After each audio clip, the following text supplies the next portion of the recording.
Hi friends, जैसा कि हम लोग प्रीवियस ईयर के क्वेश्चन पेपर कर रहे हैं, तो आज इस क्रम में हम लोग लेकर आए हैं 16 अक्टूबर 2018 के सेकेंड शिफ्ट के ग्रुप डी के क्वेश्चन पेपर। इस पेपर में जितने भी मैथ्स के क्वेश्चन पूछे गए हैं उसको हम लोग सॉल्व करेंगे। और एसएससी ने अपनी गाइडलाइन जारी कर दी है, टाइम टेबल जारी कर दिया है कि कौन सा पेपर कब होगा। तो हम लोग जल्दी ही फीचर कर रहे हैं कि एसएससी सीएचएसएल के प्री के आपको क्वेश्चन पेपर मैथ्स के करा दिए जाएं, ताकि उससे एग्ज़ाम में आपको आसानी मिले। और सीपीओ के लिए भी और सीजीएल मेंस के लिए भी हम लोग क्वेश्चन पेपर करा रहे हैं। तो अगर आप मैथ्स से जुड़े रहना चाहते हैं तो बिल्कुल हमारे चैनल से जुड़े रहिए, क्योंकि जल्दी ही हम लोग आपके लिए बेहतर स्टडी मटेरियल लेकर के आ रहे हैं। ठीक है, पहले क्वेश्चन में दिया हुआ है कि 4 घंटे में नल ए द्वारा एक टंकी को भरा जा सकता है, जबकि उसी टंकी को नल बी द्वारा 6 घंटे में भरा जा सकता है, और उसी टंकी को नल सी द्वारा 8 घंटे में खाली किया जा सकता है। तो तीनों को एक साथ खोलने पर टंकी कितनी देर में भरेगी। तो इस क्वेश्चन को देखते हैं।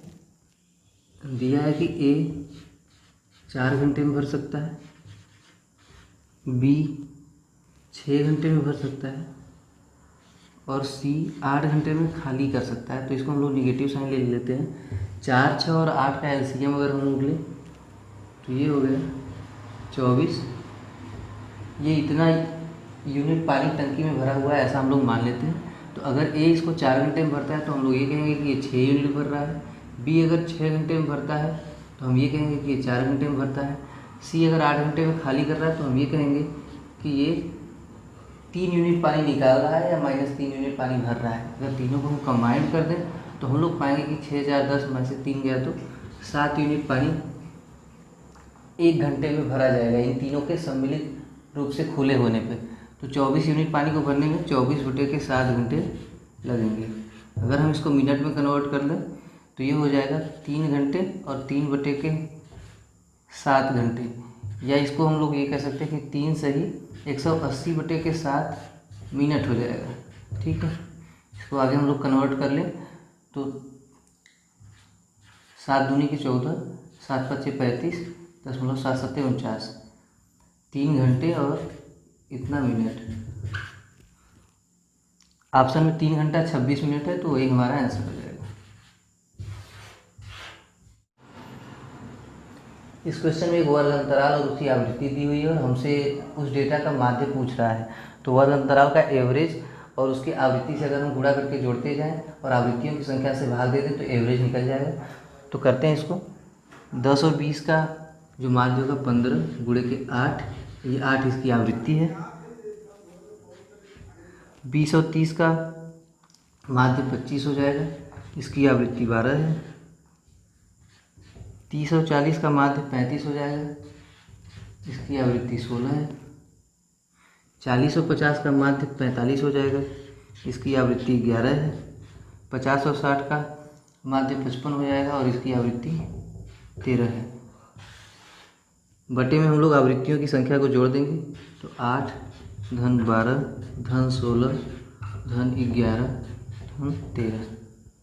तो इसको हम लोग करते हैं। 15 8 120, 25 बरहियम 300 हो जाएगा ये। 35 में अगर हम लोग 16 का गुणा करें, 16 पचे 80 के 0 हाथ में लगा 8, 16 3 के 48, 48 8 56। 45 में अगर हम लोग 11 का गुणा करें तो 11 पाँचे 55, 550 में से 55 घटा देंगे तो ये हो जाएगा 495। इसमें 13 छक्का 78, 780 में से अगर 13 पाँचे 65 हम लोग घटा देंगे तो ये हो जाएगा 715। इसके बटे अगर हम लोग कर दें 12 8 20, 20 16 36 11 47 13 60। इसको हम लोग जोड़ लें। 5 5 10, 1 1 1 2 9 2 11 11 6 17 17 2 19, 7 4 11 11 5 16 3 19 19 1 20 1 21 बटे के 60 अगर हम लोग करते हैं इसको इससे काट देंगे। 6 3 18, 6 4 36, 6 5 30। ये हमारा आंसर हो जाएगा। अगले क्वेश्चन में एक संख्या दी हुई है, उसका हम लोगों को वर्गमूल ज्ञात करना है। तो संख्या हम लोग देख लेते हैं। ये संख्या 37,249 है। इसका हम लोगों को वर्गमूल ज्ञात करना है। तो अंतिम में 9 है, तो इससे हम लोग ये जान सकते हैं कि अंतिम में या तो 3 आएगा या 7 आएगा, क्योंकि इन्हीं संख्याओं के वर्ग में अंतिम में 9 आता है ना। तो अब यहाँ पे अंतिम में 3 या 7 होगा, पर 3 होगा कि 7 होगा ये निश्चित करने के लिए हमको आगे की 3 संख्याओं को चेक करना पड़ेगा।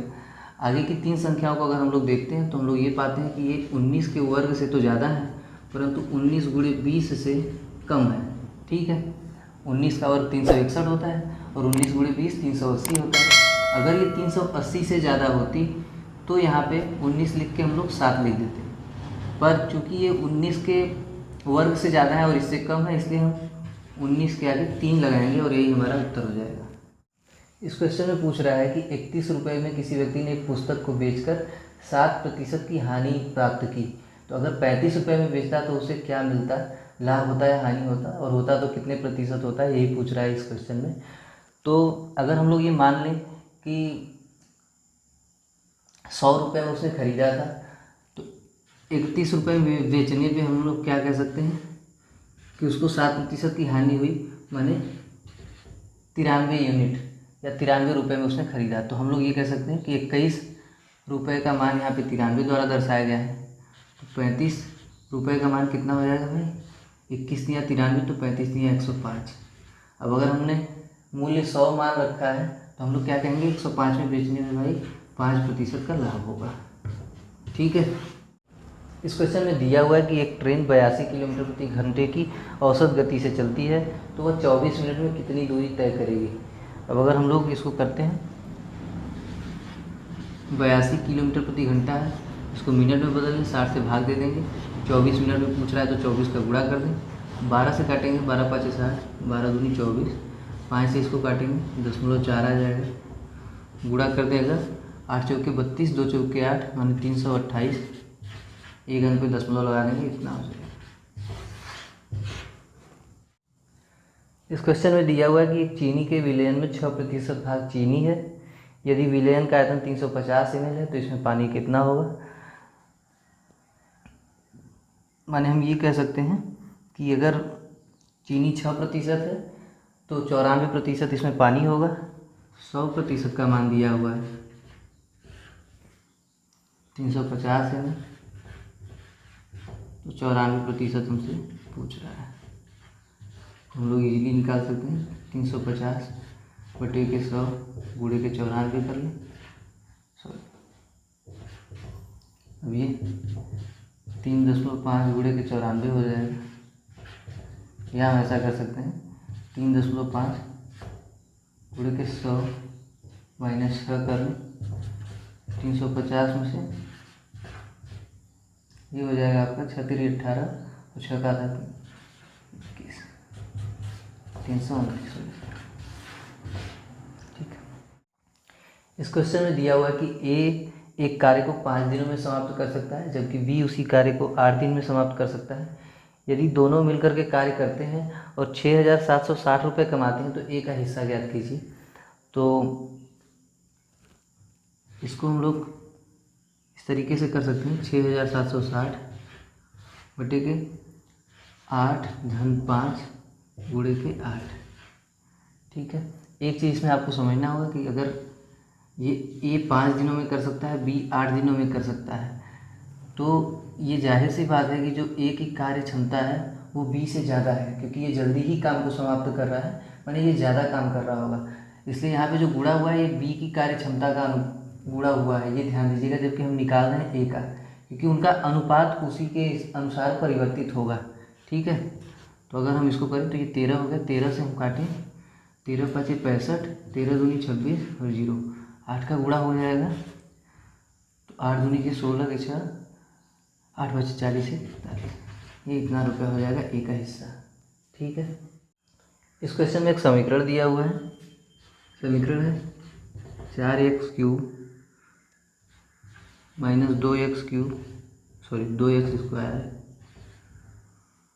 धन 5x ऋण 8 है।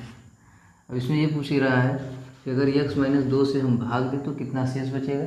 तो हम इसमें x बराबर 2 रख के चेक कर लेते हैं, 4 गुणे के 8 ऋण 2 गुणे के 4 धन 5 गुणे के 2 और ऋण 8।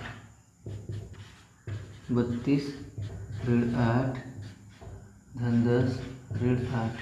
ठीक है, 42 में से अगर आप 16 घटा देंगे तो 26 प्राप्त हो जाएगा और यही शेष बचेगा। इस सवाल में दिया हुआ है कि इस सवाल में पूछ रहा है कि कितने समय में 1800 रुपये का प्रतिवर्ष 5% की दर से 390 रुपये साधारण ब्याज निकलेगा। तो अगर 1800 रुपये का 5% हम लोग निकाल लें तो 1/20 हो जाएगा। ये कितना हो जाएगा? 90 हो जाएगा, है ना। 390 पूछ रहा है कि 390 कितने समय में निकलेगा, तो 90 से हम लोग भाग दे दें, कितना हो जाएगा? 9 चौके 36, 4 साल और फिर 30 बचेगा। 30/90 माने 1/3, 4 सही 1/3 साल।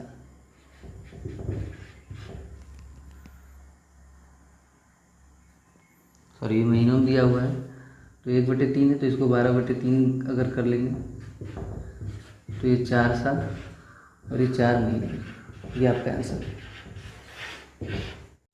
इस क्वेश्चन में दिया हुआ है कि पाइप ए और पाइप बी क्रमशः किसी टंकी को 10 घंटे और 15 घंटे में भर सकते हैं, तो दोनों सम्मिलित रूप से खुले होने पर कितने समय में टंकी को भरेंगे। तो हम लोग इसको इस तरीके से लिख सकते हैं कि ए 10 घंटे, बी 15 घंटे। इनका एलसीएम को अगर हम टंकी की सामर्थ्य मान लें तो 30 हो गया। माने हम ये कह सकते हैं कि ए इकाई समय में 3 यूनिट पानी भर रहा है और बी इकाई समय में 2 यूनिट पानी भर रहा है। दोनों सम्मिलित रूप से खुले होने पर 5 यूनिट पानी भरेंगे। 30/5 बराबर 6 घंटे टाइम लगेगा। ठीक है, इस क्वेश्चन में पूछ रहा है कि एक दिन का 7 मिनट 12 सेकंड कितना होता है। तो हम लोग इजीली इसको लिख सकते हैं कि 7 मिनट 12 सेकंड 1 डे, या इसको हम लोग सेकंड में कन्वर्ट कर लें तो 7 छक 42 और उसमें 12 अगर हम जोड़ दें तो ये हो जाएगा 432/, ये इतना सेकंड है। इसको अगर हम सेकंड में कन्वर्ट कर लें तो 24 घंटा। इसमें 60 का गुणा किया तो मिनट, फिर इसमें 60 का गुणा किया तो सेकंड। ठीक है, 6 से अगर हम काटें ये 10 बार में कट जाएगा और इसको काटें तो 6 7 42 और 6 दूनी के 12। 24 से काटें 24 या 72, 3 से काटें तो 20, 1/200। इस क्वेश्चन में समांतर श्रेणी का एक सीरीज दिया हुआ है, एक श्रृंखला दिया हुआ है और उसमें पूछ रहा है कि 10वां पद क्या होगा। तो सीरीज को देख लेते हैं। करड़ी में 2, 3 करड़ी में 2, 5 करड़ी में 2। इसी का आगे 10वां पद पूछ रहा है तो सूत्र होता है a × n - 1 × d। तो a क्या है? पहला पद करड़ी में 2 है। 10वां पद पूछ रहा है तो 10 में से 1 घटा देंगे 9। d क्या है? यानी इनके बीच का डिफरेंस 2 करड़ी में 2 है। तो हम देख रहे हैं 9 दूनी 18 करड़ी में 2 में 1 करड़ी में 2 अगर हम जोड़ेंगे तो 19 करड़ी में 2 हो जाएगा और ये हमारा उत्तर होगा। इस क्वेश्चन में एक सरलीकरण पूछा गया है हमसे, इसको देख लेते हैं।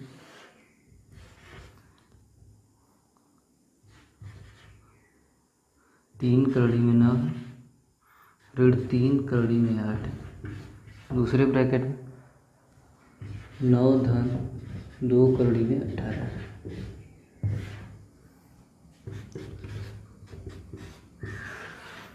तो ये इसमें से 3 बाहर आ जाएगा तो 9 माइनस इसमें से 2 बाहर आ जाएगा और करड़ी में 2 अंदर आ जाएगा तो 6 करड़ी में 2। इसको अगर हम लोग करें तो 9 धन 2, इसमें से आप देख रहे हैं कि 3 बाहर आ जाएगा और करड़ी में 2 अंदर आ जाएगा। 3 × 3 × 2 है तो ये हो जाएगा 6 करड़ी में 2। इसको आगे हम लोग लिख सकते हैं 9 का स्क्वायर माइनस 6 करड़ी में 2 का स्क्वायर। 9 का स्क्वायर 81, अगर हम लोग घटाएंगे 81 से 72 तो 9 हो जाएगा। इसका मान 3 होगा प्लस माइनस 3। ठीक है, इस क्वेश्चन में एक संख्या दी हुई है, उसका वर्गमूल पूछ रहा है तो संख्या को देख लेते हैं। इसका वर्गमूल हमसे पूछा जा रहा है तो 3 घाते के 38 इसमें कॉमन है, तो हम लोग देख रहे हैं कि यहाँ पे 1 और यहाँ पे 3 बच जाएगा। 3 घाते के 38 गुणे 4, माने कि हम इसको 2 के घाते 2 भी लिख सकते हैं। अब इसका वर्गमूल निकालना है तो घाते 1 बटा के 2 कर दो, तो ये कितना हो जाएगा भाई, 3 के घाते 19 गुणे 2, यही हमारा आंसर हो जाएगा। इस क्वेश्चन में दिया हुआ है कि दो संख्याओं का योग 90 है और उनका अंतर 16 है, तो दोनों संख्याओं को ज्ञात करो। तो हम लोग सिंपली लिख सकते हैं कि x धन y बराबर 90, x ऋण y बराबर 16। जोड़ दें अगर इस समीकरण को तो पाएंगे हम लोग 2x बराबर 106 या x बराबर 53, तो y कितना हो जाएगा भाई, 37 हो जाएगा। तो यही हमारा आंसर। इस क्वेश्चन में दिया हुआ है कि एक्स स्क्वायर धन वाई स्क्वायर बराबर 156, एक्स ऋण वाई बराबर 12। हमसे एक्स वाई का मान पूछ रहा है, तो इसका अगर हम लोग वर्क कर दें दोनों तरफ, हम लोग लिखेंगे एक्स स्क्वायर धन वाई स्क्वायर ऋण 2xy बराबर 144। अब इसका मान हमको दिया हुआ है यहाँ पे 156, तो हम यहाँ पे 156 लिख लें। ऋण 2xy बराबर कितना हो जाएगा, अगर इसको हम इधर भेज देंगे तो ऋण के 12 हो जाएगा, ऋण से ऋण कटेगा 2 से, इसको 6 बार में हम लोग काट सकते हैं, माने xy का मान 6 प्राप्त हो जाएगा और यही हमारा उत्तर होगा। इस क्वेश्चन में भिन्नों का एक समूह दिया हुआ है, उसमें से हमको सबसे छोटी भिन्न पूछ रहा है, तो 4/9, 5/4, 3/8 और 6/7 हैं ये भी, ठीक है। इनमें से हमको सबसे छोटी ज्ञात करना है, तो भाग दे लेते हैं एक बार। 4 में अगर हम लोग 9 से भाग देंगे तो हम लोग देख रहे हैं कि 0.4 बार जाएगा, पहला डिजिट 0.4। इससे अगर हम भाग देंगे तो 1 से ज़्यादा बार जाएगा। अगर हम इससे कुछ भाग देंगे तो ये 0.3 बार जाएगा, इसके बाद कुछ जाएगा। 7 से अगर हम इसमें भाग देंगे तो ये 0.8 समथिंग होगा। तो हम देख पा रहे हैं कि 0.3 वाला इसमें सबसे छोटा है, तो यही हमारा आंसर हो जाएगा, माने 3/8 इसमें से सबसे छोटा है, ठीक है। इस क्वेश्चन में दिया हुआ है कि एक कार 8 घंटे में एक निश्चित दूरी तय करती है, यह 40 किलोमीटर प्रति घंटे की रफ्तार से आधी दूरी और 60 किलोमीटर प्रति घंटे की रफ्तार से दूसरी आधी दूरी तय करती है, तो यात्रा की दूरी ज्ञात कीजिए। तो अगर हम मान लें कि दूरी x है, तो हम लोग जानते हैं कि दूरी में अगर हम लोग 4 का भाग देंगे तो हमको समय प्राप्त हो जाएगा। तो आधी दूरी हम लोग माने x/2 में अगर हम लोग 40 का भाग दे देंगे और धन x/2 में आधे में 60 का भाग दे देंगे, तो ये हमको समय प्राप्त हो रहा है 8 घंटे, है ना। तो इसी को हम लोग अगर सॉल्व कर लें तो यहाँ से x का मान प्राप्त हो जाएगा। ये हो जाएगा x/80 धन x/120 बराबर 8। एलसीएम ले लें 240 हो जाएगा, ऊपर 3x और यहाँ से 2x 5x हो जाएगा। 5 से अगर हम काटें इसको, 5 चौके 20, 5/8 40, 48। x का मान कितना हो जाएगा, 48 गुणे के 8, ठीक है, यानी 50/400 और 2/8 16। 400 में से 16 अगर हम घटा दें तो 384 किलोमीटर, ये हमारा आंसर होगा। इस क्वेश्चन में समांतर श्रेणी दी हुई है, उसमें हमको 10वां प्रश्न पूछ रहा है, 20वां पद पूछ रहा है। तो श्रेणी को देख लेते हैं एक बार, 17, 22, 27 और इसका हमको 20वां पद पूछ रहा है, ठीक है। तो हम लोग ये होता है a + n-1 इंटू डी हम लोग देख रहे हैं 5, तो 17 में अगर हम लोग 95 जोड़ दें तो ये 112 हो जाएगा और यही हमारा उत्तर होगा, ठीक है। अगले क्वेश्चन में ये कह रहा है कि m ने 10% के लाभ पर एक प्रिंटर n को बेचा, n ने 4% की लाभ पर उस प्रिंटर को p को बेच दिया और p ने 14,300 रुपये का भुगतान किया, तो m के लिए लागत मूल्य क्या था। तो अगर हम मान लें कि m के लिए लागत मूल्य 100 यूनिट था, तो इसने 10% के लाभ पे n को बेचा है तो n को कितने में पड़ा होगा, 110 में। n ने आगे 4% के लाभ पर p को बेचा है तो ये कितना हो जाएगा, 4.4 होगा इसका 4%, तो ये 114.4 हो गया।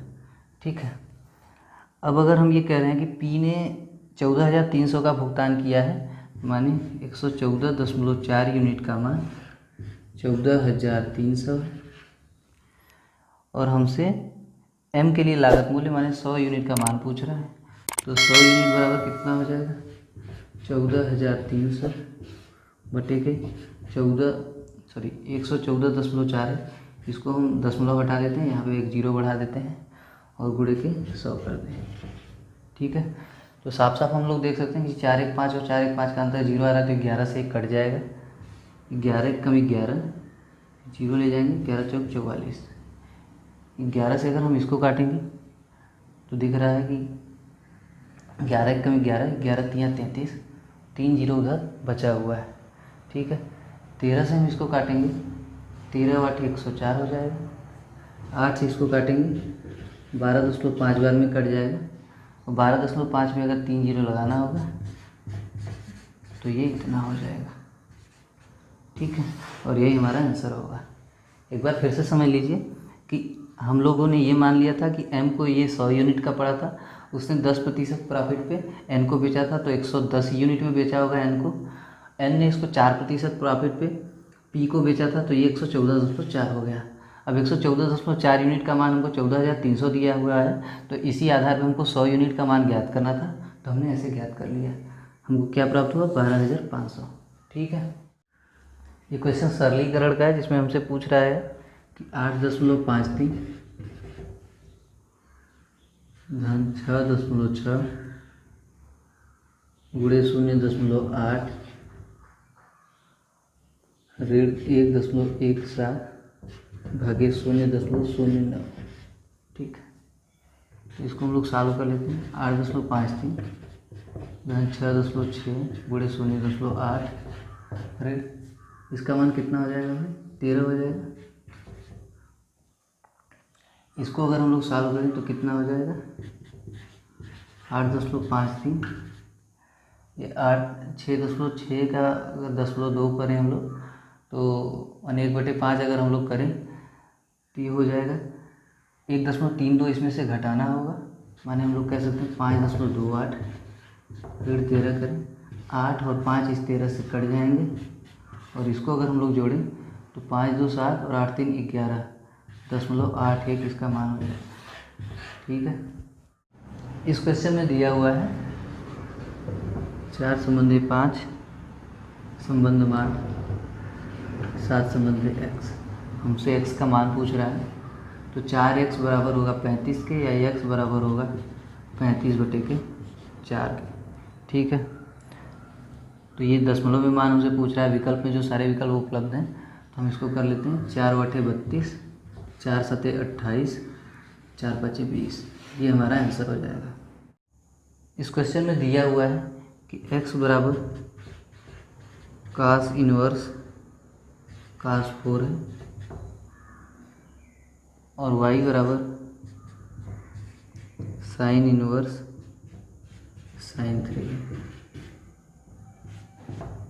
तो हम लोग सीधा सीधा ये कह सकते हैं कि x बराबर 4 और y बराबर 3 दिया हुआ है। तो इसमें से पूछ रहा है कि निम्न में से कौन सा कथन सही होगा। ठीक है, तो एक विकल्प आपको C दिख रहा होगा कि tan x + y बराबर tan 7 दिया हुआ है। तो अगर हम इसको tan से tan को कैंसिल आउट करें, ये कैंसिल आउट तो नहीं होता बट कंपेयर हम लोग कर रहे हैं, तो x y का मान यहाँ पे 7 हमको मिल रहा है, और यहाँ पे हम लोग देखें तो x का मान 4 है और y का मान 3 है, माने यही विकल्प हमारा आंसर हो जाएगा। ठीक है, इसको हमको चुनना होगा। ठीक, आज के लिए इतना ही, मिलते हैं हम लोग फिर अगले वीडियो में। धन्यवाद, बाय बाय, टेक केयर।